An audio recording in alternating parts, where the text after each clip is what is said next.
అందరికీ నమస్తే. ముఖ్యంగా ఈ వీడియోని చేయడానికి కారణం మన తెలుగు రాష్ట్ర ప్రజలు చాలామంది సంతానం లేక ఎన్నో హాస్పిటల్‌కు వేలకు వేలు ఖర్చు పెట్టుకొని చాలా ఇబ్బందులు పడుతున్నారండి. దానివల్ల ఏం ప్రయోజనం లేదు.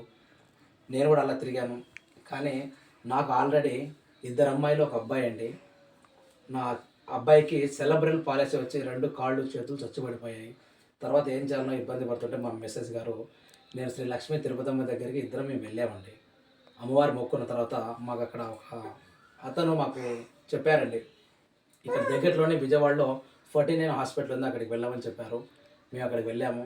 అమ్మవారి దయతో మాకు 14 సంవత్సరాల తర్వాత మళ్ళీ ఈ అబ్బాయి పుట్టాడండి. మా మిస్సెస్‌ని రీఆపరేషన్ చేయించాను. మాకు ఈ అబ్బాయి పుట్టిందని మేము చాలా హ్యాపీగా ఉన్నాము. అందరూ కూడా చింతించదండి, భగవంతుని నమ్ముకోండి, తప్పకుండా మీకు కూడా మంచి సంతానం కలుగుతుంది. నేను నమ్మకంతో చెప్తున్నాను. దయచేసి మీరందరూ కూడా ఒకసారి ప్రయత్నించండి.